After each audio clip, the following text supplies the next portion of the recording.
여러분 안녕하세요. 새명가TV 조성혁입니다. 오늘은 부기시대의 원현준 묘지명을 가지고 공부해 볼까 합니다. 원현준 묘지명은요, 그 부기시대 연창 2년에 이제 서기로 513년입니다. 그 원정 묘지명보다는 약간 뒤죠. 그리고 이제 원현준이가 경목황제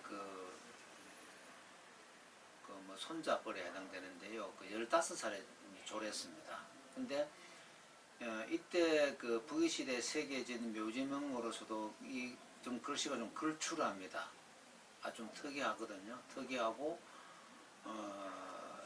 원정 묘지명 때 말씀드렸다시피 부기시대는 이 비석을 세울 수가 없었어요. 그때 이제 조조가 그 입석하는 걸 다 금했거든요. 그래가지고 그 전부 다 묘지명 작게 써갖고 묘 속에 좀 하면서 다 넣었거든요.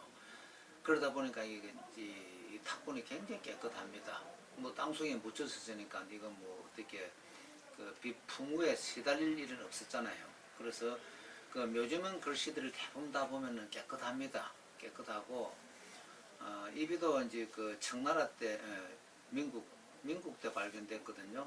지금 북경 역사박물관에 지금 있는데 글자는 한 360자 정도 됩니다.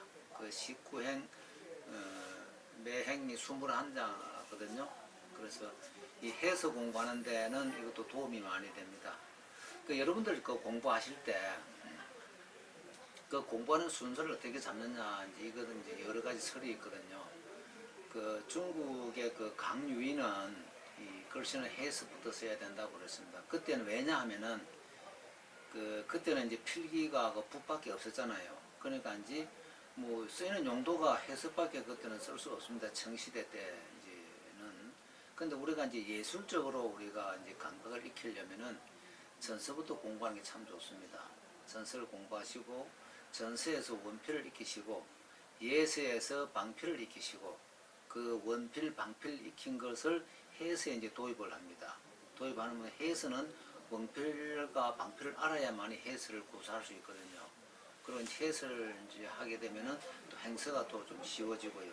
행서가 이제 완숙해지면 또 초서가 이제 쓰기 쉽거든요. 그래서 저는 개인적으로는 이제 글씨 배우는 순서를 전서와 예서와 해서와 행서, 초서 이렇게 저는 권합니다. 그래서 전서에서 부세용, 이 글씨 쓰는 부분 두 가지거든요. 원필하고 방필입니다. 그래서 원필을 완전히 익혔어야 됩니다. 원필은 뭡니까? 요리 붓을 동그랗게 쓰는 게 원필이고, 방필은 페인트 붓처럼 이 붓을 펴 쓰는 것을 방필을 하잖아요. 근데 예서에는 방필 예서가 참 많습니다. 전서는 대부분 다 원필이고요. 전서에도 방필이 있습니다. 천발신참비 같은 경우에는 방필이잖아요. 방필로 해서 시작해서 원필로 마무리한 게 천발신참비거든요. 그 외에는 이제 전서는 크게 다 보면 원필입니다. 예서에 들어오면 이제 방필 예서와 원필 예서로 바뀌거든요. 그러다 방필이 전부 다 방필이 아니고요. 방필이 많다는 얘기입니다. 원필 예서는 원필이 많다는 얘기고요. 해서에 들어오면 이제 구양수는 북위 쪽이다 보니까 이제 당나라 구양순 같은 경우에는 방필 해서가 좀 많고요. 안정경은 같은 당시대 사람이라도 원필로 해서를 많이 씁니다. 그래서 여러분들은 글씨 공부하실 때 원필과 방필을 반드시 아셔야 됩니다. 아시고 어떻게 구사하면 원필이 된다, 어떻게 구사하면 방필이 된다 아시고 공부를 하셔야 됩니다. 그래서 오늘은 부기시대 때 해서 원현준 묘지명을 여러분들과 함께 공부하도록 하겠습니다. 감사합니다.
원현준 묘지명 11번째 시간입니다. 제가 이게 이제 하루 한 페이지를 8자씩 지금 쓰고 있잖아요. 여러분들 저 이거 공부하실 때 절대 욕심 내지 마세요. 하루에 뭐 100개 쓰는데 잘 되는 게 아니고요. 반복 학습이 최고입니다. 그래서 저희 이제 제한테 공부하시는 그 문화생들은 무조건 100번씩 다 씁니다. 요걸 갖고 이제 100번 쓰거든요. 그래서 이제 100번 쓰면은 바보라도 책 안 보고 쓸 수 있거든요. 그리고 남 앞에 가서도 떨리지 않고 쓸 수가 있습니다. 여러분께서도 만약에 이게 서예를 좀 바르게 공부해 봐야겠다는 생각이 드시면은요, 반복 학습을 하세요. 본인이 정해야 됩니다. 최소 50번은 써야 됩니다. 최소입니다, 그게. 뭐 10번 쓰고 넘어 그건 뭐 별 아무 의미 없습니다. 세월 지나면은 하나도 글씨도 못 쓸 뿐더러 아는 게 없어요. 그래서 무조건 제일 좋은 건 100번입니다. 100번이고 100번 쓸 시간 안 되신 분들은 총 50번 쓰세요. 50번이나 쓰면은 내가 어느 정도 희미하게 쓸 수가 있거든요. 100번 쓰면 완벽하게 자기 것이 돼버리고, 그래서 최소한 50번은 쓰자는 걸 본인하고 약속을 해야 됩니다. 하고 쓰면서 어떻게 쓰느냐 하면요, 반드시 책 보고 쓰세요. 법칙을 보고 쓰되, 한 번은 이 전체를 다 한꺼번에 알려고 하면 이거 못 씁니다. 이번 할 때는 요 간머리만 공부해야지 나머지는 대강 써도 되거든요. 그리고 두 번째 할 때는 요까지, 세 번째는 요거, 네 장 쓸 때는 요거, 그래 이제 한 다섯 여섯 번 쓰면 글 한 자는 어느 정도 파악이 됩니다. 그러면 그걸 가지고 이제 중점적으로 자신의 걸로 만들어야 됩니다. 아, 그 핵은 어떻게 됐지? 그리고 쓰고 나서 법칙하고 비교를 해봅니다. 뭐가 잘못됐는가? 그래하고 아, 이 부분이 잘못됐어. 이 부분이 좋아. 이런 식으로 보내나고 자꾸 이제 그 자문자답을 할 줄 알아야 됩니다. 그러다 보면은 아, 이분은 내가 아까는 이래 했는데 아니고 와서 이렇게 모으는 거구나. 요거를 이제 두 번째 쓸 때는 고치는 거예요. 그리고 이거는 앞에는 전부 다 이렇게 각이 있었는데 아, 여기는 각이 안 지고 약간 내려와갖고 약간 둥근 맛으로 썼구나. 처음에는 모르는데 두 번, 세 번 하다 보면 이게 눈에 보이거든요. 그러면 그걸 그때 실천하고요. 그래서 하나하나 하다 보면 이제 몸에 익어갑니다. 익어가서 자기가 이제 처음은 50번, 100번에서 50번 쓰고 나면은 이제 눈 감고도 쓸 수 있어야 됩니다. 그래서 저녁에 잠들기 전에 이불에다가 또 손으로 한번 써봅니다. 아, 그래, 이래 됐지. 그 다음에 눈 뜨고 아침에 뭐 별일 없으면 아, 어제 내가 뭘 썼더라? 그 기억을 더듬어 한번 써봅니다. 손으로. 써보면은 아, 기억이 안 난다 이러면 다시 이제 이튿날 또 공책을 보면서 아, 이 부분 이래 됐었구나 하고 또 거기서 수정해가고 그런 식으로 공부를 착 하시다 보면은 어느 날 이제 어느 정도 완성이 되어 갑니다. 어떻게까지 완성이 되어야 가능하냐면요. 남을 지도할 수 있어야 됩니다. 남을 가르칠 수 있어야만이 그것이 본인 거거든요. 여러분들 글씨 뭐 글 잘 써갖고 뭐 할 거냐 이래 물으면 뭐 글 잘 쓰는 목적이 아니고 이 글 쓰는 동안에는 잠시 행복합니다. 좋으면요. 자, 이 점은 와서 방향 바꾸어서 이러다 간다고 그랬죠. 그래서 그대로 바꿔 이렇게 또 이렇게 하고. 그리고 여기 이제 이 원년준의 묘지의 특징이 이제 이 핵, 이런 핵들이 보면은 다른 핵들은 여기서 다시 요래 시작하는데 이거 아니고 그냥 붓이 바로 이렇게 노본으로 바로 시작이 많습니다. 바로 이렇게. 예, 요게 좀 그 특징이거든요. 그거는 참고하시고요. 이 주자 같은 게 정말 어렵잖아요. 같은 게 세 개다 또 같은 거 세 개잖아요. 그럼 이걸 어떻게 변화시킬 거냐? 그걸 이제 조금 고민을 해야 됩니다. 그럼 이 방향과 이 방향 나가는 게 틀리는 거, 머리 틀리는 거, 뭐 그러니까 이 핵 내려올 때, 이 핵 내려올 때 이제 피랍하고 다 조금 이제 다르게 생각해야 됩니다. 그냥 막 내려오시지 말고 아, 앞에는 어떻게 했지? 그럼 이 핵은 앞에는 막 이래 갔어. 이래 가면 아, 이 핵은 더 천천히 뭐 천천히 이렇게 하고 아니면 이 핵보다 뭐 더 빨리 가볼까 하든지 그 이제 예술은 늘 실험의 대상이 되어야 됩니다. 다음 쓸 때는 이렇게 써보고 다음 쓸 때는 이렇게 써보고 어떻게 해요? 법칙에 벗어나지 않게 본인이 속도도 빨리 해보고 굵게도 해보고 가늘게도 해보고 이런 것들이 자꾸 몸에 배이면서 다음에 이제 변화를 익혀갑니다. 여기는 예전은 그 노봉이 많습니다. 장봉보다 노봉이 많습니다. 그래서 왔어. 장봉 같으면 이렇게 될 수가 없잖아요. 이게 뭉퉁하든지 이래야 돼야 되거든요. 노봉이다 보니까 이제 날카로운 거예요. 방향자는 이렇게. 예. 여기서도 이쪽으로 방향자. 예. 이런 식으로 맞추고. 이것도 마찬가지게 쪽 왔어. 딱 이렇게 방향전환해서 가고. 그것도 마찬가지고. 이런 점은 늘 말씀드려 와서 이쪽으로 방향전환 또 다시 방향전환해서 마무리하는 거. 예. 그냥 쭉 끊지 마시고요. 자 이제 여기 사례에서 요 부분 있잖아요. 이건 정말 중요합니다. 이거 어떻게 해야 되느냐. 그냥 뭐 이럴 수도 있습니다. 그냥 노봉으로 바로 갈 수도 있는데 예를 보면은 시작을 했잖아요. 어떻게 시작하냐면은 한일하고 똑같이 해주면 됩니다. 아, 이쪽으로 한일 가는구나 하고 해주고 여기서 방향이 이쪽으로 왔잖아요. 그래서 요 시작을 보면은 아, 글씨 제대로 썼구나 안 썼구나 압니다. 저희들은. 요거 여기서 한일 요만큼까지를 한일로 생각해 줘야 돼요. 그래 하고 여기서 방향전환해서 오는 거. 그걸 보고 이제 아, 이분이 중봉을 안다 모른다 우리가 저희들이 판단을 합니다. 이런 부분은 제가 늘 빨리 오면 안 된다고 그랬죠. 쭉 이러면 이건 이제 활력이라고 그래요. 활. 미끄러질 활자. 절대 건물입니다. 어떻게 해요? 종이 째듯이 천천히 이렇게 와줘야 됩니다. 그래서 응축, 내 힘을 모아서 다시 이쪽으로 빼주는 거. 자, 이게 이제 왼쪽에 자부방인데요. 이게 와서 방향전환 했죠.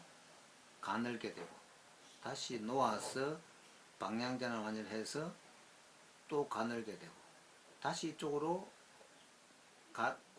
가면서 굵어지면서 방향전환 한 번 더 방향, 한 번 더 방향, 몇 번 해야 되겠죠. 방향전환. 예, 이런 부분. 그다음 이거는 이제 방향이 다 틀리죠. 가는 방향 틀리고. 자, 이런 점은 이제 이게 마음신변이잖아요. 여기서 이것도 글 씁니다. 핵을 와서 딱 붓을 모아서 나가고, 여기도 이 핵도 그렇죠. 앞에 말씀드렸다시피 이 핵도 그냥 아주 노봉을 했죠. 근데 이걸 써줘야 됩니다. 이렇게 딱 써주고 다시 이 속에서 가든지 안에서 가든지, 그거는 뭐 밖에서 가든지 그건 생각해야 하는 문제고요. 이런 부분도 점도 반드시 와서 써줘서 이렇게 모아가고. 여러분, 저는 이제 우리 글씨를 공부하고자 하는 분들한테 늘 말씀드립니다. 글씨를 잘 쓰려고 하지 마라. 그 다음에 욕심내지 마라. 하루에 그 1시간이면 1시간, 뭐 30분, 30분 매일 꾸준히 하는 게 최고입니다. 하루 10시간 하고 이틀 쉬고 그거는 아무 흔일이거든요. 흔일이고, 매일 시간 정해서 하루 뭐 30분도 좋고 뭐 글 한자도 좋고 그냥 붙들고 잠시 그렇게 붓하고 있는 것이 공부에 굉장히 도움됩니다. 그래서 절대 이거는 소탐해야 돼요. 정말 그 작게 그 탐해야 됩니다. 이게 많이 탐하면 안 돼요. 학문은 우리 학문은 뭐 욕심내야 되지만 예술 종교 쪽은 많이 탐하면 얻기가 굉장히 어렵습니다. 천천히 하다 보면 어느 날 보면은 완성되어 있는 자신을 느낍니다.